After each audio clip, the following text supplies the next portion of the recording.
Launched a week ago at a high altitude in London with a Nokia E71 and E66. The former is billed as the thinnest QWERTY phone in the world, and I'll review it in depth later in this show. The E66 is a big update to Nokia's hugely successful E65 slider, this time with mirror finish front, 3-megapixel camera and numerous software tweaks. See the E71 review for more on those. Incidentally, the Motorola Z10 also arrived. I've reviewed that too, but you'll have to wait until Smartphone Show 62 to see it. Sorry. A couple of quickies for BlackBerry users. Desktop Manager has been given a huge facelift and is available at RAM's download site. In addition to the new look, there are improvements to Media Manager and support for switching to and from Windows Mobile 6. Also, rumour has it that a big over-the-air update is about to be applied to the BlackBerry Internet Service this weekend, giving rich text email, among other things. I really must track down Craig, my BlackBerry specialist, and get him to investigate what it's all about. If you're a bit of a Symbian fan and you despaired at all the iPhone and Windows Mobile coverage in Show 60, then don't despair. Smartphone Show 61 is nearly all about Symbian. But fans of other platforms, don't switch away, because this first review of the Nokia E71 is of direct interest to everybody, if only because the form factor is extremely well known and loved, and yet there's up-to-date S60 goodness inside. It should be an intoxicating mix and will make switching from a Palm Trio, for example, with similar form and dimensions quite easy.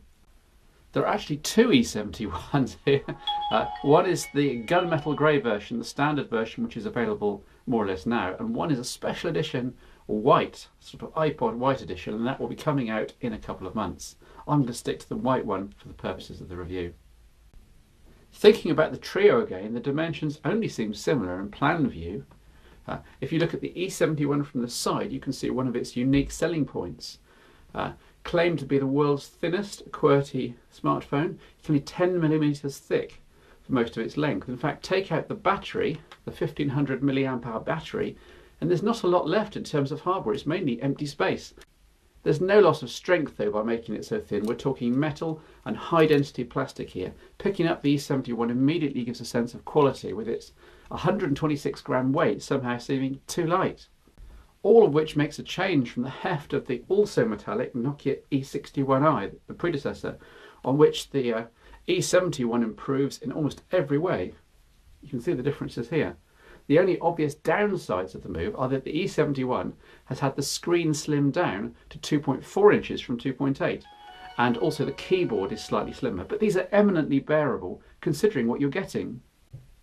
Now, we're quite used to seeing GPS, autofocus cameras, podcasting, share online, Nokia Maps, Nokia Music Store on N-series devices like the Nokia N95, but here they're present and correct on the business-focused QWERTY E71, which reaps full benefit from using S60. About the only things missing from the firmware were location tagger for geotagging photos and internet radio, both of which were only one download away from Nokia's website. In addition to all these newcomers to the E-series range, there are stalwarts like the Quick Office Suite, here in updated version 4.1 editing form, Adobe PDF Viewer, Zip Manager. Web is the new improved Feature Pack 1 version and as competent as ever, plus it's acquired full Flashlight 3, i.e. video support, even if the processor's not in the E71. In truth, really up to seamless flash video playback. For the E71, Nokia has brought in a full multi-language dictionary, plus an optional word completion feature. I wonder whether the two are related. Word completion is available in every application and works well enough if you like this sort of thing. Personally, I find it faster to just type each word than to keep looking up and down to see what suggestions it's offering, but each to his or her own. There's also a new VPN client for secure access to company intranets and an encryption utility that lets the E71 run either of its disks in full encrypted mode, for the paranoid among you. It's a neat idea and doesn't seem to impact performance significantly.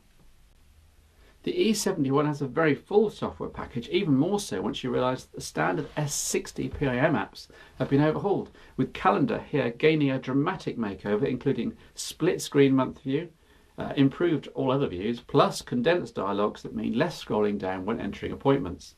Contacts gains a pop-up quick things to do with this contact list, plus there's smart dialing integration into the standby screen, so you can tap out the first few letters of a contact's name and they'll be shown if there's a match. Messaging also gets numerous performance tweaks, and there's a brilliantly simple email setup wizard now. It just asks you for your email address and then uses a database on Nokia's servers to fill in everything else you need automatically. About time. A handy new modes function on the standby screen lets you switch between any number of device shortcut configurations such as work or evening, although I found the switch confusing and I really wonder just how much use this feature will get. With its chipset kept simple, and with everything seemed tweaked for best performance in web and messaging, it's perhaps not surprising that the E71 can't hold a candle to the likes of the N95 on the media side of things. Video playback is noticeably jerky, and image display is also relatively slow. And it's not helped by Gallery being the ancient version used in the E61i, staggeringly dating from 2005. In addition, the camera, while distinctly better than that in the E61i, is still of lower quality than the Carl Zeiss units used in the N-series handsets, and it shows with poor handling of contrast in both sunlight and indoor settings. The E71's camera is still better than most cameras from other smartphone manufacturers though, but it's disappointing, especially considering Nokia's recent track record. On the plus side, the optional autofocus, seen here, works very well.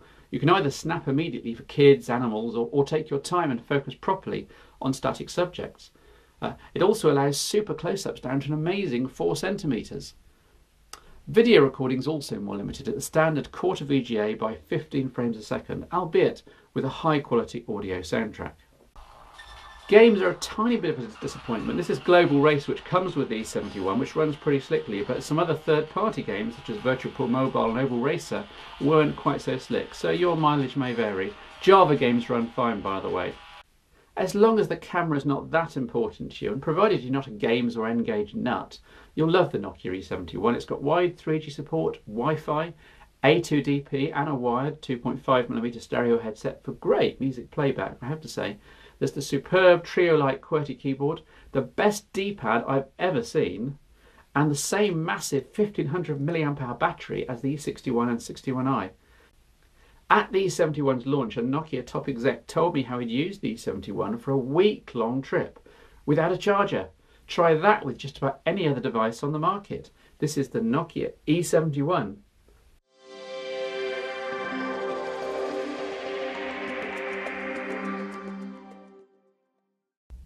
Now I've been thinking and observing, and I've come to the conclusion after much of both of the above that it's time for a change.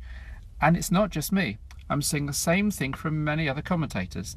The problem is that the age-old question of what makes a smartphone smart, one I've tried to answer several times in the past, the problem is that whereas once upon a time you'd have to add loads of software to a device to get it to do everything you want it to, and hence needed a full smartphone OS, more and more functions are now being built in to all classes of device. So, for example, you have what would once be called feature phones now coming with GPS, 5-megapixel cameras, maybe even Wi-Fi, plus all the media players you could ever wish for. And the Java applications that most techies like myself once turned up our noses at are becoming seriously useful. Google Mail, Opera Mini, Google Maps and so on, and these run on almost any hardware regardless of operating system. Native S60 and Windows Mobile and BlackBerry and iPhone apps are still important, of course, because they'll run faster and they'll do more. But none of us should ignore the fact that, for example, my daughter's pay-as-you-go Series 40 Nokia feature phone for £70 in the UK can do at least 75% of the things my top-of-the-range N95 can do. So devices and platforms need to be examined on their merits, not based on some slightly geeky or snobby smartphone definition. Bearing all this in mind and emphasising that I don't want to dilute my focus in this show too much, while still embracing both actual device change and also the nomenclature of the world at large, I'm going to start renaming the smartphone show. Welcome to the phones show. Yes, I've got the domains sewn up, by the way, don't worry. Most normal users just call their phones, well, phones, even if they're holding a Nokia N95 8GB or an Apple iPhone or an HTC Touch Pro. Even the mighty Nokia E90 just gets called a phone most of the time. So I'm giving up fighting against the tide. You don't need to change anything in your RSS subscription, but just be aware that at some point soon I'll start tweaking the show's name and adding a few extra web options and expanding the show's remit just a little more. The Phones Show, coming your way very soon.